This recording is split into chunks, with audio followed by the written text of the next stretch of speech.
говяжьи ребрышки по-корейски. Сегодня готовим мясное блюдо. Нам понадобятся говяжьи ребра в объеме 1 килограмма. С этим соусом, который мы будем готовить, можно готовить и свиные ребра тоже.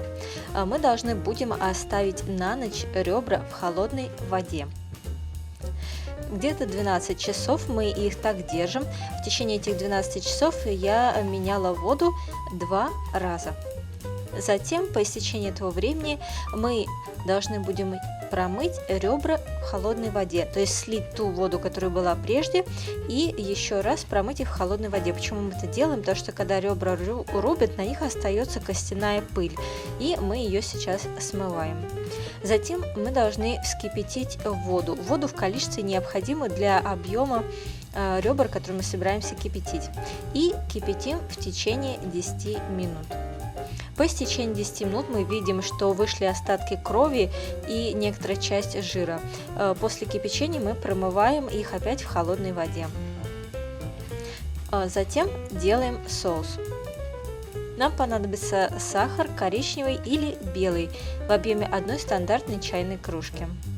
Затем соевый соус 1,5 чайной кружки. Далее вода. Мы добавляем в объеме 2 чайных кружек. Затем корейское рисовое вино, половина чайной кружки. Если такой ингредиент найти не можете, его найти трудно, то можно его пропустить. Затем кунжутное масло. Добавляем пол чайной кружки. И 2 головки чеснока мы чистим, моем и половину закладываем в блендер для перемолки, половину оставляем целыми. И немного имбиря мы нарезаем и тоже закладываем в блендер для перемолки.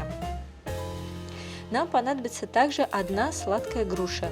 Мы ее очищаем, нарезаем кусками, удобными для перемолки в блендере, и закладываем туда же, где у нас чеснок и имбирь. Все хорошо перемалываем, можно даже добавить немного воды, чтобы лучше перемололось, и закладываем в соус. Туда же добавляем молотый черный перец в объеме 1 столовой ложки, и всю эту массу хорошо перемешиваем. Добавляем, точнее сначала нарезаем 1 большой пучок зеленого лука, отрезав от него белые кончики, отложив пока в сторону, и нарезаем зеленый лук кусками где-то 1 сантиметр или мельче. И закладываем в соус и хорошо всю эту массу перемешиваем. Полученную массу соуса, соус уже готов, мы заливаем в форму, в которой собираемся кипятить, туда же закладываем ребра и добавляем 1 литр воды и кипятим.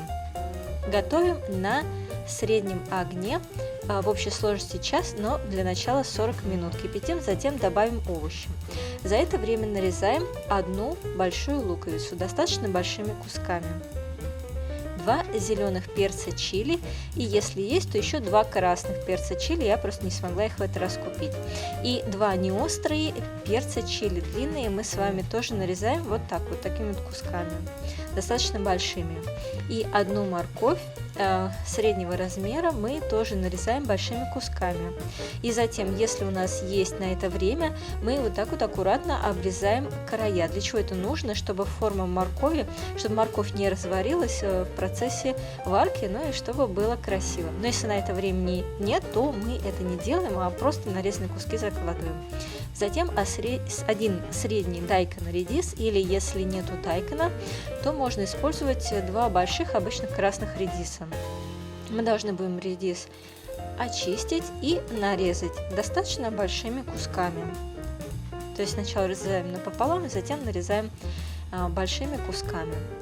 С редисом мы должны будем поступить точно так же, как мы поступали с морковью, если у нас есть на это время. Края кусков мы должны будем вот так вот обработать, то есть немного их обрезать в тех же самых целях, что и для моркови. Если на это времени нету, то закладываем, не обрезая края. И теперь белые кончики, которые мы отложили, тоже нарезаем средними кусочками.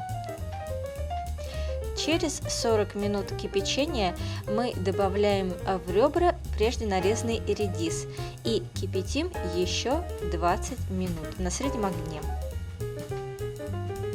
Через 20 минут мы добавляем морковь и кипятим еще 20 минут. После этого мы проверяем уровень воды.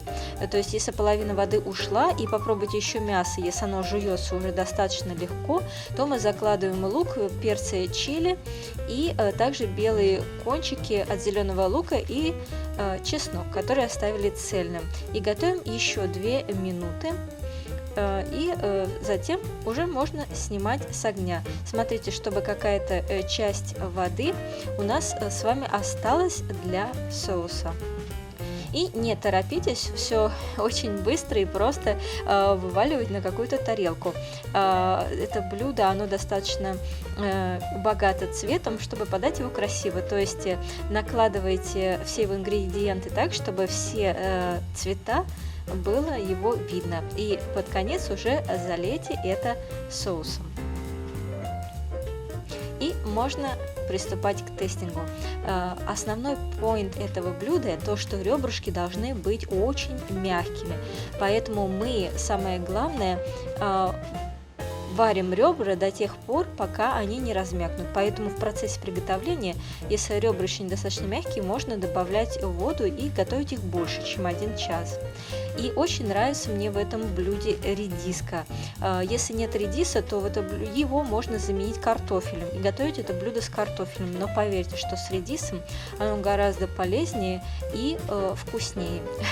Приготовите, попробуйте сами и увидите. Надеюсь, вам было интересно. Ставьте нам лайки, подписывайтесь и комментируйте. Приятного аппетита!